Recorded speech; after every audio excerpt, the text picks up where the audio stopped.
Hey, how's it guys? We're back with another podcast. I hope everyone's well. At least this time it didn't sound like you were going to start like a pop song. No. Hey! Yeah, no, anyway, jumping into this one, we're just thinking a little bit about leadership. I think in the last week, we've obviously been experiencing general kind of things, but another big thing that's been coming out is leadership. Is that the responsibility of the people guiding us through uncertain times, as well as like smaller things of individual leaders and stuff like that. And it's an interesting topic. It's something that I always thought a lot about as someone who's egotistical enough to think or to aspire to leadership. Yeah, me too. Yeah, and Shanti as well, particularly egotistical of the two of us. And yeah, I think we don't want to talk about it in like the typical way.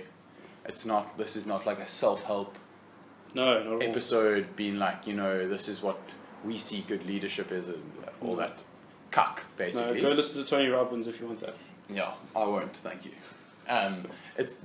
That's exactly the type of content that absolutely drives me crazy. I cannot listen to that. It's just it's raw, like, okay, no, Rah-rah. Rah-rah. I call it rah-rah stuff. It is rah-rah. As a salesman, that is a huge aspect of obviously my industry and things around me. That's a big part of it, and Gets you going. It does get you going, but at the same time, it's super cringy at moments and things like that. And I think I think it's not very practical half the time. Sometimes it induces vomiting even. Extreme nausea is a side effect of sales meetings. I believe that's true. Anyway, so if more from our side, tackle it from like a more philosophical aspect as per usual. I think the personal as well. Personal, yeah. Well, personal experience with leadership. And my also leadership just, sucks. It's like, exactly. That's the thing that came up earlier. I think we had a short discussion on it earlier, and the thing that came up was like, it's not fun. No. Like, it shouldn't be fun. And if it is fun, you're probably not leading right. Yeah. I don't know, that sounds pretty dreary. Or you're an unbelievably lucky leader. If you're leading in a situation where everything is easy, you don't have to make tough decisions, there's not really that much responsibility, and you're just kind of coasting, that's lucky, because that's not really leadership. If you are leading and you don't find it difficult to just like make these decisions that should be difficult and like... Jeez, like then you're rare. You're very rare. But also like maybe you're super ruthless. You know? Yeah. Like I was just... immediately took me to Game of Thrones, and I thought of... well, have you watched House of Cards as well? Yes, also. Yes, similar thing. Bolton. Lord Bolton. Lord Bolton's bastard son. I don't know if you got that far in Game of Thrones. I watched all of them. Lord Bolton's Which was bastard son. It's like a year and a half ago. But he tortures... yes. I know what you're talking about. He's like probably the most fucked up character in Game of Thrones. Okay. I'm going to stick to that. And like, he doesn't falter. He's just able to make decisions. Like, he can just make absolutely ruthless decisions, second to second, and it doesn't bother him at all. And that's like an example. I mean, he's an absolute psychopath. What I think you're pointing out there isn't really as much as of an aspect, it comes out in leadership, but it's more of a strength of will. It's that he, as an individual, and we're talking about a fictional character, but he as an individual is so sure of what his frame of interpreting the world is, that he knows where everything lies, black and white. He's like, okay, cool. Do you help me or not? If not, cool, done. He's got no grey area where, that person has like a backstory or something like that. And I think that's but it's just very clear cut to him. Yeah. But I think that could go in the opposite side where you're so empathetic to your band of people. So, for instance, in a business context, I care about this environment and what is best for this. And you can be ruthless in a positive way of like, you don't allow things that are negative into that section. Yeah. From positive. You'd call it firm or... I call it strong-willed. Strong-willed is a good one. And I think that's it. It's not, it doesn't, obviously the negative side is ruthlessness. Absolutely. So it's about the clarity. balance. It's about clarity. That decision-making thing is about clarity. Yeah. Yes. But it's about that balance between, like, yes, you have to have empathy and understanding for those that you lead in, but you also can't be too easily swayed. I think that's the first tough part of being a leader, right? It's like figuring out where you want to sit on that scale to begin with. Like, what type of attitude do you bring into... And there's so much stuff out there, difficult. like, there's so much stuff out there that, like, discusses the alpha, and then what's your personality type, and, like, where do you lie in the thing, and then there's that Simon Sinek thing of no, if you're a leader, you'll be pushed towards the front by a group, or if you're a different type of leader, you'll take it and you'll just run with it. And I think that all comes down to the clarity of how you see the problem, and whether you're in a group of people who agree with you or not. And then that decides whether you have a group of following. And then coming to, we were watching Star Trek the other day, because I'm getting into Star Trek. And there was an episode where basically Spock, who's the second in command, tells Captain Kirk, which is the leader, that says, no, you have to be perfect for the men. And at that time I had said, that is hectic responsibility, because if you're leading a group of people and they start not believing you're the best person to make decisions, it's particularly hectic in a life and death situation. But even with business, like even with my bosses, if you guys are listening to this, all right, don't take it personally. But if they make decisions that I'm like, oh, I would have done a better thing, that makes it more difficult for me to listen to them the next time. I'm like, oh, yeah, but like, I wouldn't have done that. But the thing at the same time is that I also have to accept, as someone who isn't a leader in this situation, and then we can talk about the responsibility of someone who isn't a leader, of realizing... But continue what you're saying about leaders. Lost my train of thought. But basically is that I'm not in a position to make that decision, kind of thing. But I don't even want to be as the non-leader. As the non-leader. Okay. But as the leader, you need to understand that you've got as a non-leader looking in, but even as a leader, you've got so many things on your plate that you can only make decisions on the frame of work, of the frame of reference that you've invented for yourself. And you just got to keep going. You can't afford to be stopped half the time. Yeah. Interesting thing about leadership for me is like that. The next step after being like, okay, well, I've decided,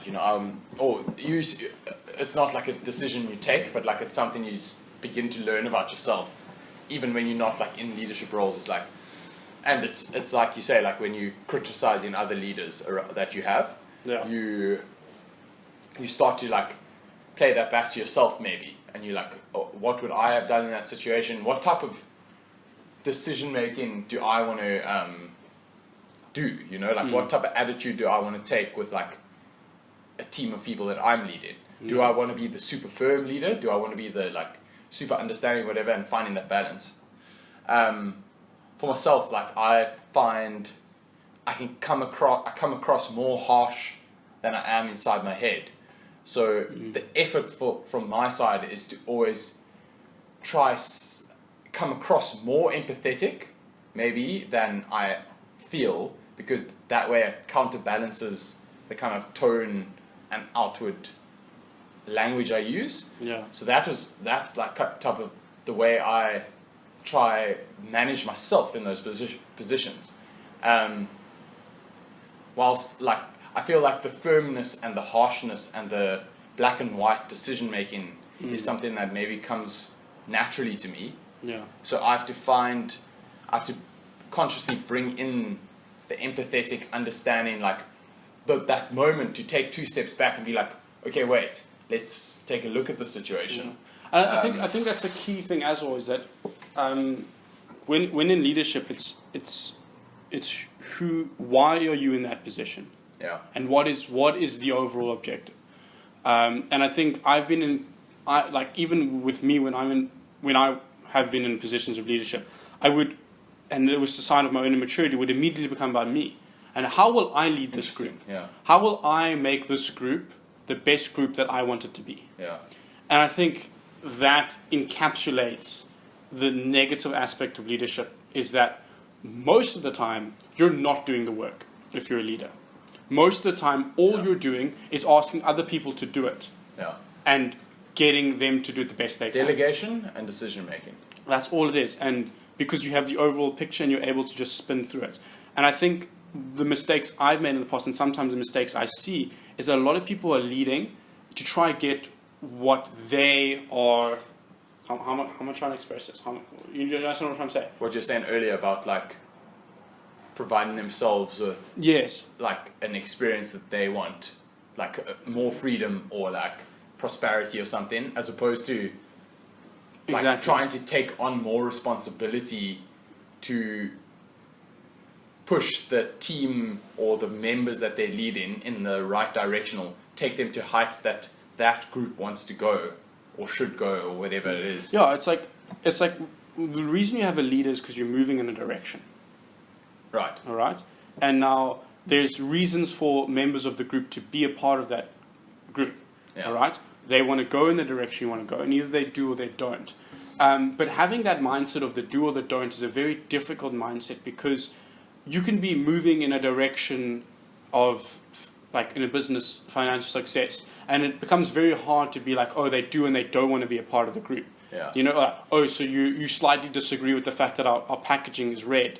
Now you don't want to be a part of the group. You know? Right. That's extreme. That's there's another balance there. There's another balance, and then I think another part of that is the empathy of as a leader being like, remember, the color of the packet doesn't necessarily dictate the final objective, you know, and having that balance to it as well, of realizing that small decisions don't even really matter, and a lot of time keeping your leadership to decisions that are like life and death for the kind of entity. Does that make sense as well? Yeah. I think identifying what's important. Obviously, pettiness is a no.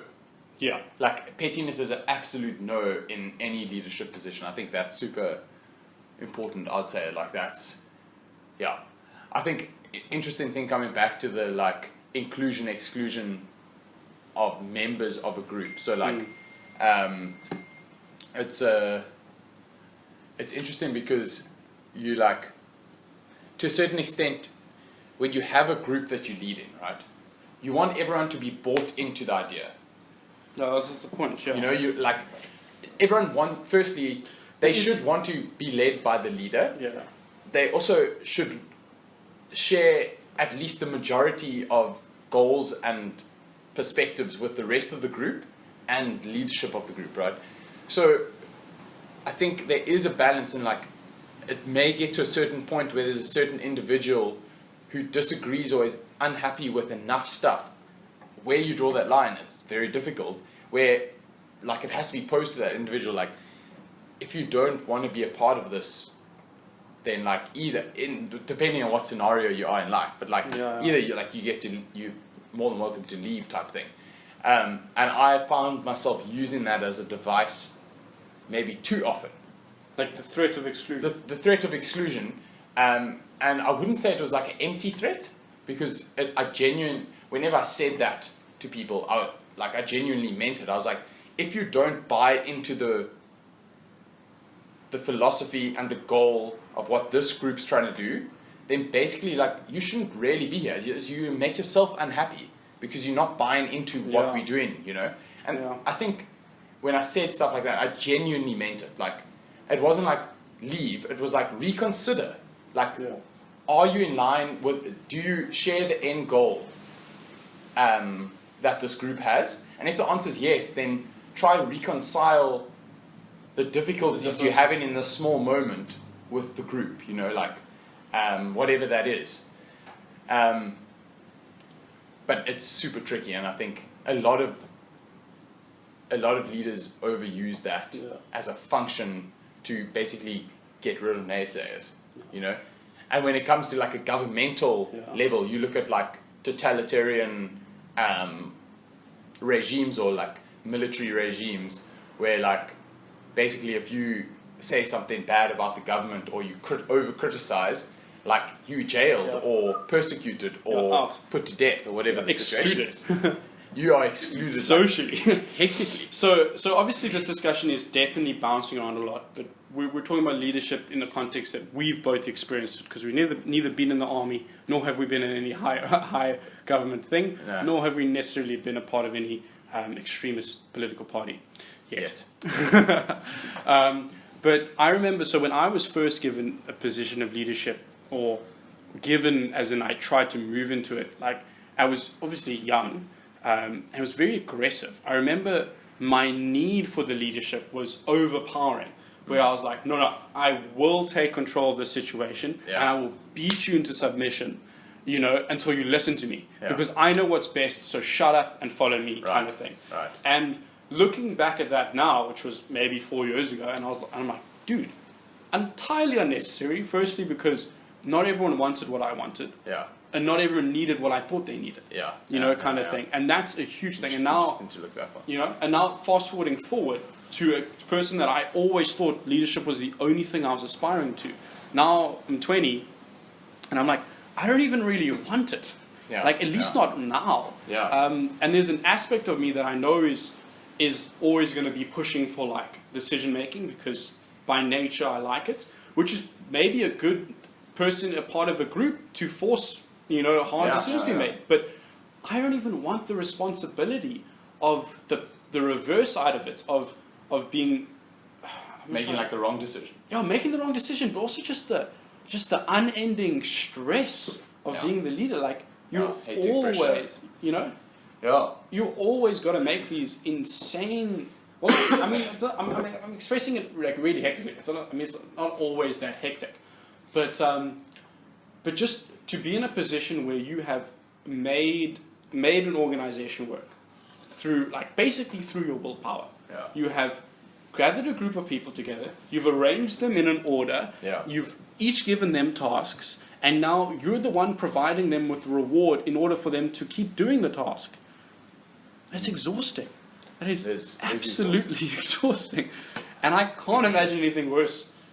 Like right now, dude. Like, I found, like, when you were saying that about first time you found yourself like stepping into a leadership position, that is 100% the exact same like fiery feeling I had inside of myself from so young, so young. Yeah. And I think I realized, like, maybe also it was maybe like more recently, like 5-6 years ago, I realized that's the part of me that's super arrogant and like self-obsessed to a certain extent. Yeah.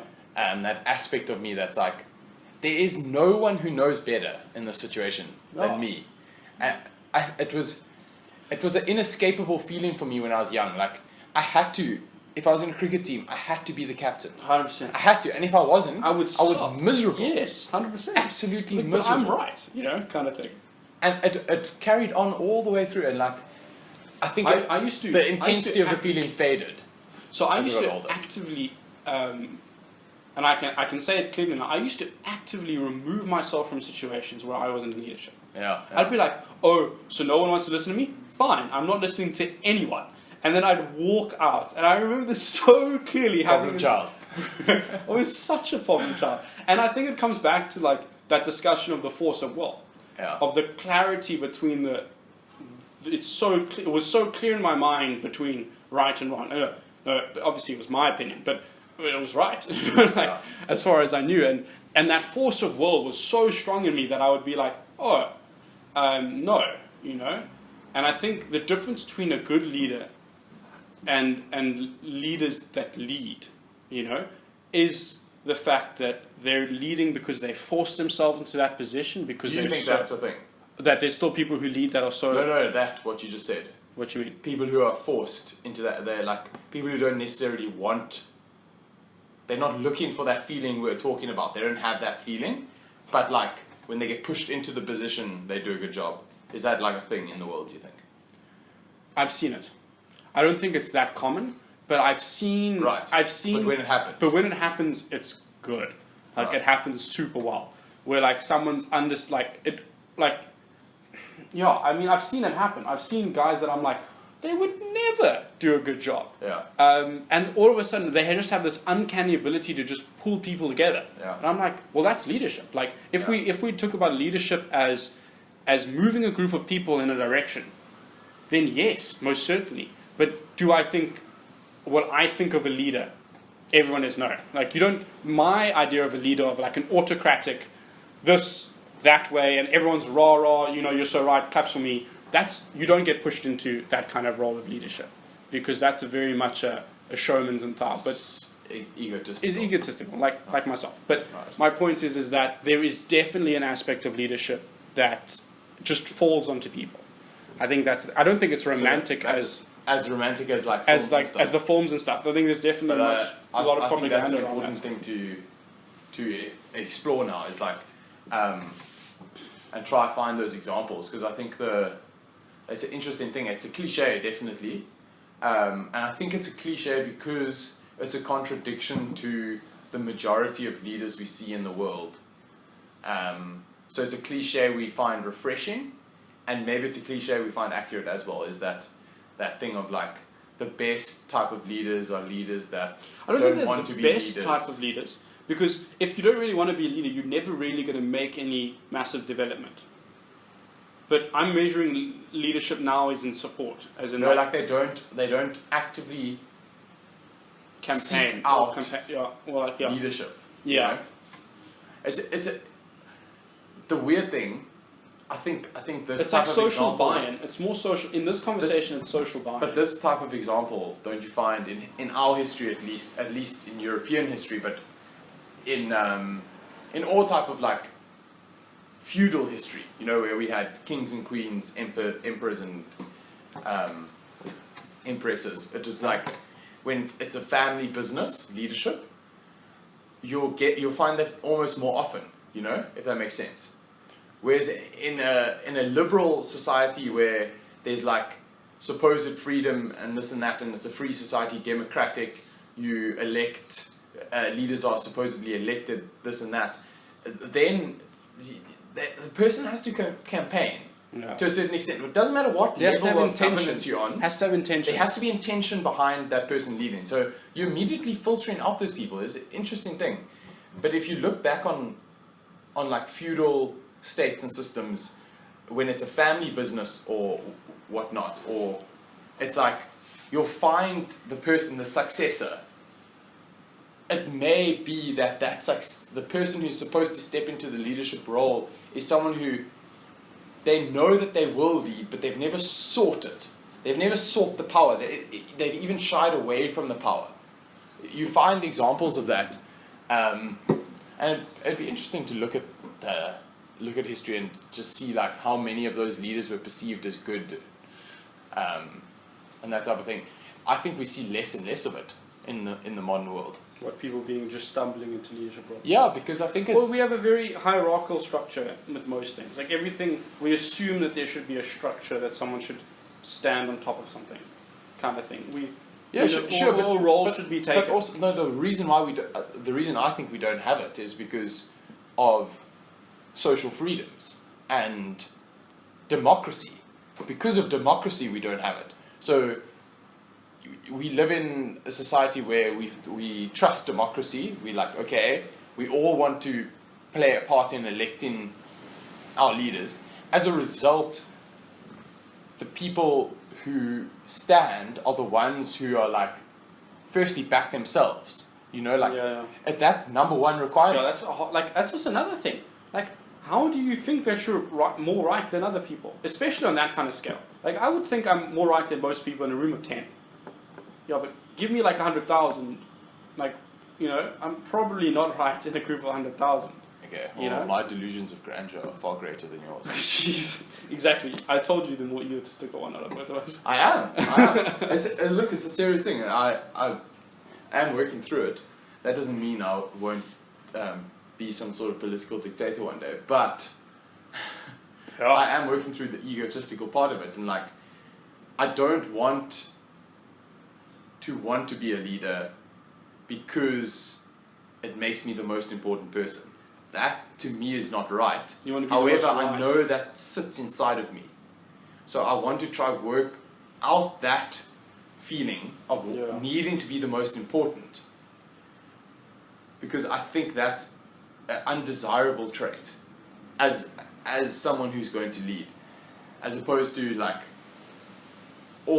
I may have any number of other desirable traits that contribute to maybe good governance and good leadership, but that's something and there's probably a whole number of bad traits that sit there, but that one is very clear to me. And I think this would be an interesting time to like bring up how my view of leadership has changed so extremely from like being 16. So when I was younger, I was like, oh no, I want to be the leader. I want everything to be mine. Yeah. Transition to, I definitely don't want to be a leader. Could never take on that responsibility.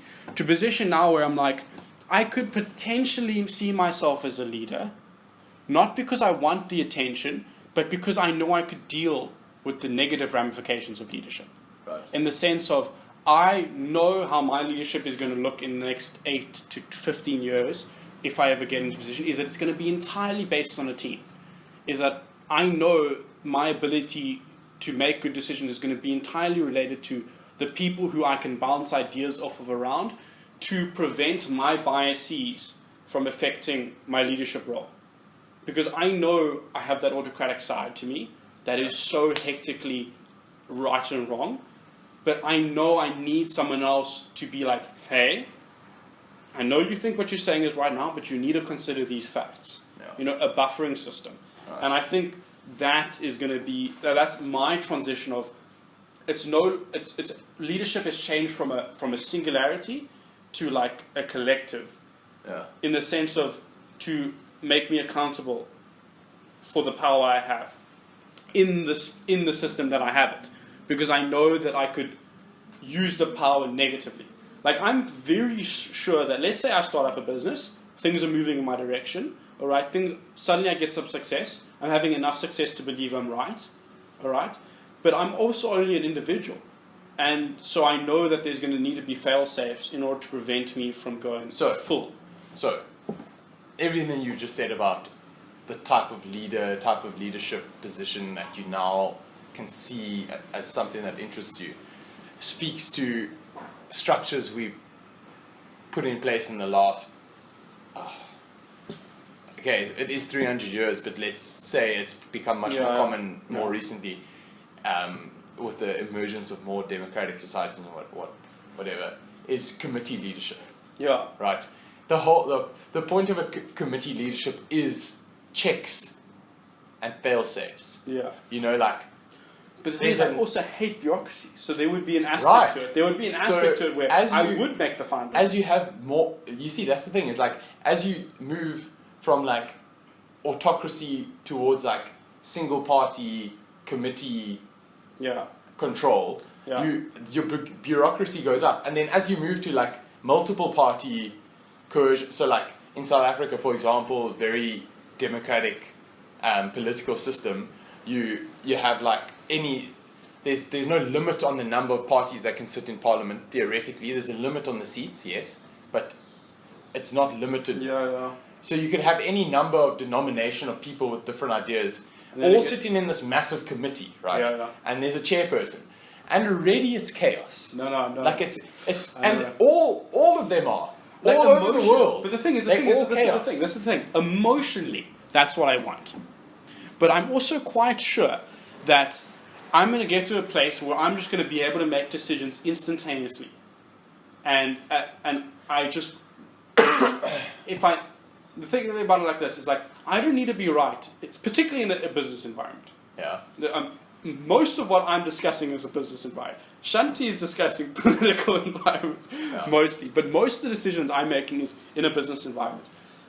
As a leader, I think where it's going to get to is that firstly it will be my enterprise, and therefore I will run most of the risk.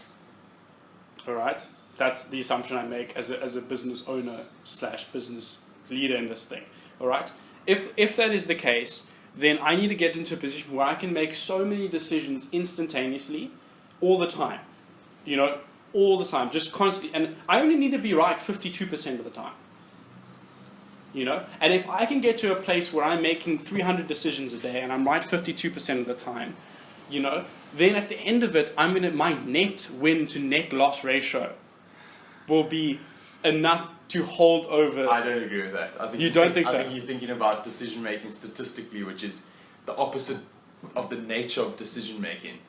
Every decision holds a different value. It's about different substance. Statistics will not provide you with a majority win share. That's like if you take in a bet and you know that your bet will win 52% of the time, then you bet the same thing every single time. But then how is that different? Works. How is that different in this context of betting on your leadership to make it successful? I'm betting on my ability to be right 52% of the time by making so many decisions. Because each decision is different. I'm saying the bets are uniform. So Yeah. if you have bets that are uniform, that you know this will, and it doesn't happen, okay?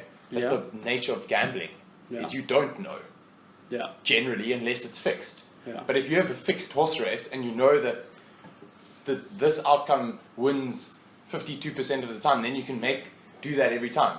There's consistency there. What I'm saying is decision making in a business world or political world or wherever, there's no consistency in each decision. Not each decision holds the same weight. Not each decision has similar or the same number of outcomes. Or do you know what I'm saying? No, I know what you're saying. There's no mathematics in it. There's not necessarily the mathematics to it. All right. A lot of decision making involves social structurings, like social decisions. Yeah.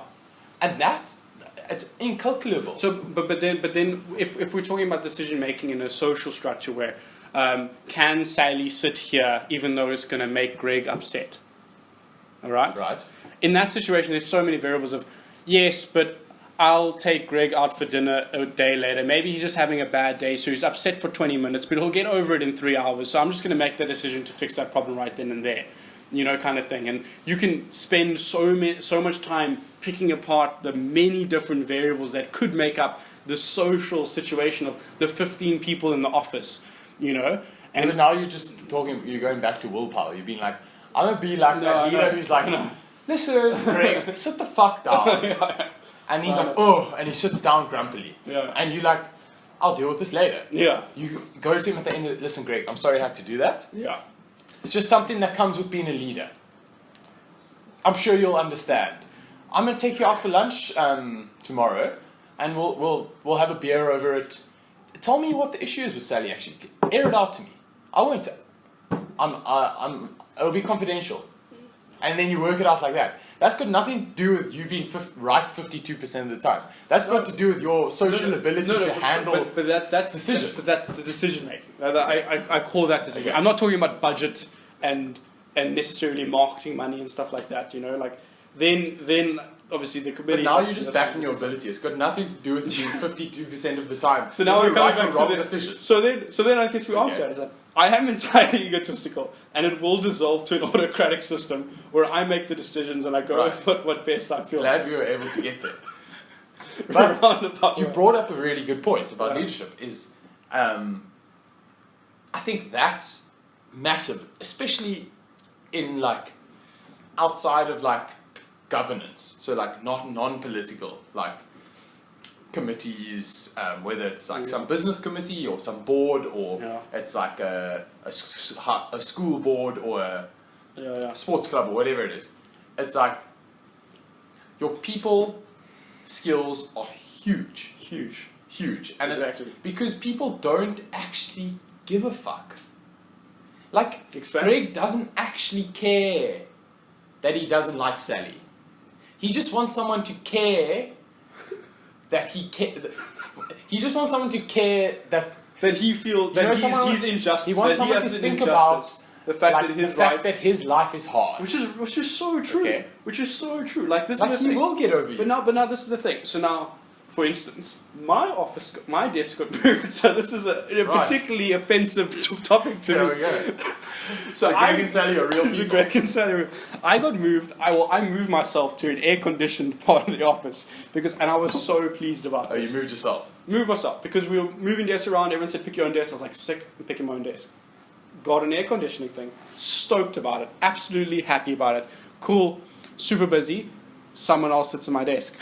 I feel violated. Yeah. Like, it's so unjustified. Anyway, so long story short, all of a sudden, half the office isn't used. Now there's no air conditioning anywhere.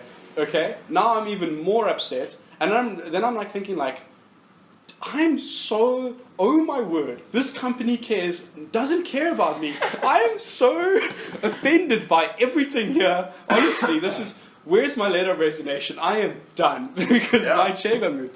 And then I sit back and I'm like, Luke, what the hell's wrong with you, dude? Okay, think about it logically. There's massive rents to pay for office space. And then obviously, as a non-leader, then I'm like, dial it down. I'm like, I wasn't unjustified at all. You know, my worries are like nothing. As long as I can run my business, then I'm fine. But the reality is that it is that dynamic of the chair being moved and my perceived injustice. You know, so this is an observation on people who aren't in leadership. You know, which I think makes up, which is the entirety of leadership, is it doesn't even matter what you as an individual do. It's what people perceive you do. Yeah. You know, and what I would have liked is someone just be like, "Hey, Luke, so sorry about this. We're trying our best to do this together, but keep it up, bud." I'd be like, "Oh, sick. This is fine. No worries. I'll spend my 1 hour in the office a day." You know, but you probably just fumed internally. So exactly. No one even knew that there was an issue. You're just sitting there like smiling, like so angry. Yeah, exactly. Well, I mean, I chirped a few people, but like, you know, but that's the thing, is that's the aspect of leadership that I don't want to deal with. Like, I would hate. You know what? And that aspect of I fully agree with you. I would deal with Greg Sally's situation exactly the same way. I'd be like, Greg, I don't want to be rude, but like, shut the fuck up and sit down. Yeah. You know, but like, what else can you do? Is there even a different way of dealing with it? Like, there absolutely is. And this is for me where it comes down. The nature of the outcome of what you tell the person to do is the same, but you bring it to them in a different way. Something I learned from Dom.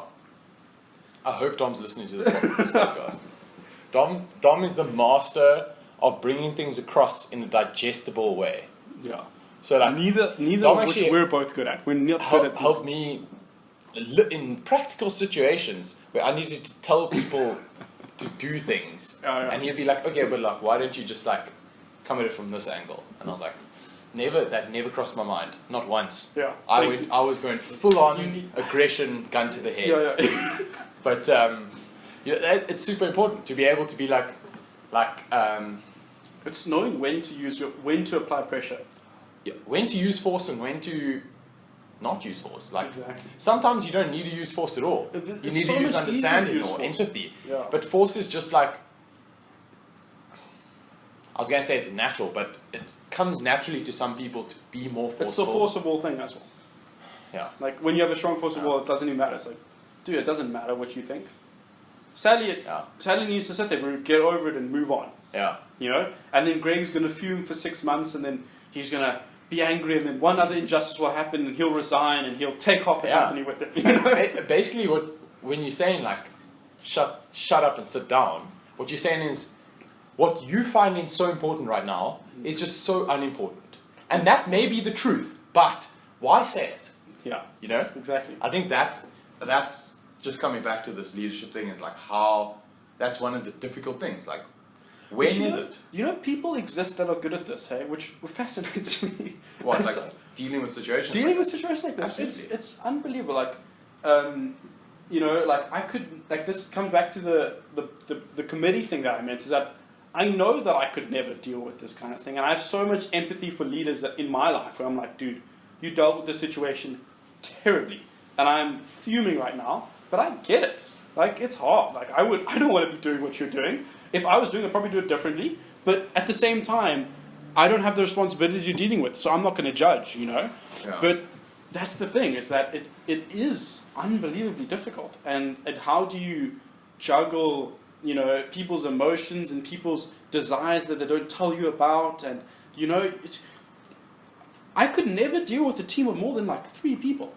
You know, like I feel like I'm exhausted by your problems. Like I can remember their kid's name, their wife's name, you know, their aunts, their uncles, their birthday. Oh, I could never do that.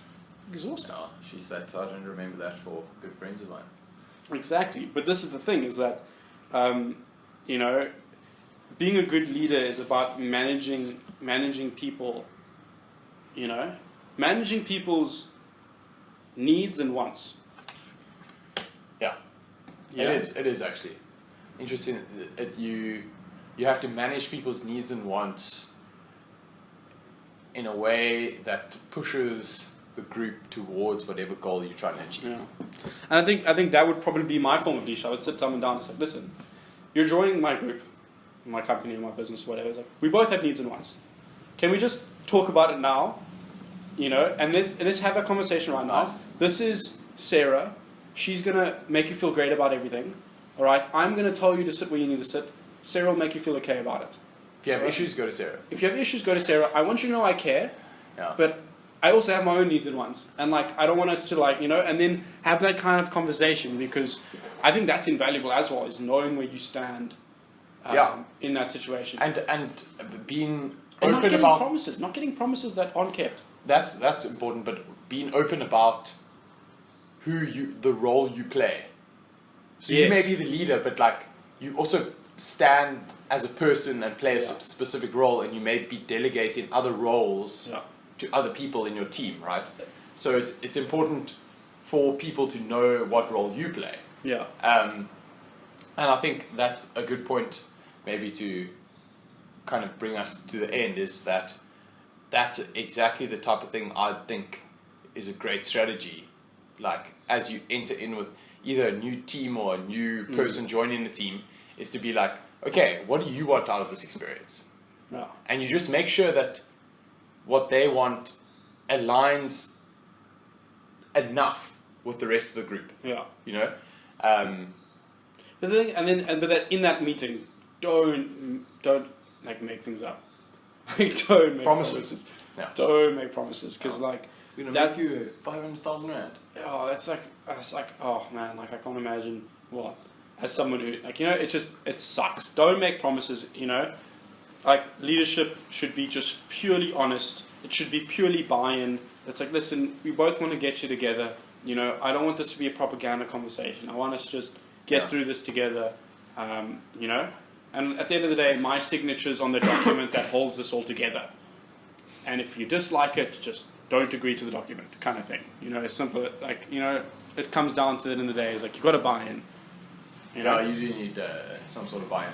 I think that's what's nice about democracy, is that, and that doesn't work perfectly, but I wouldn't want this system leading my country. On some level, but this system with democracy, speaking to that buy-in, on some level there's a buy-in, like there's a participation on some level. Like, I'm not a fan of democracy. I'm struggling to say positive things about it. But like, what I'm saying is you have there is a sense of buy-in. You're like, I'm a stakeholder in the society.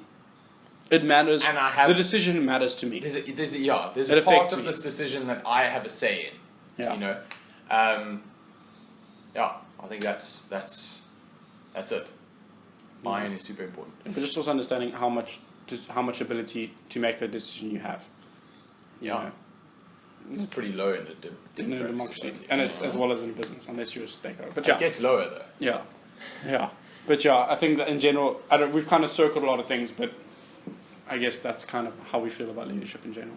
Yeah. Cool. So have a good day, week, year, life, and please don't make promises you can't keep. And stay safe. Stay safe. Yeah. True.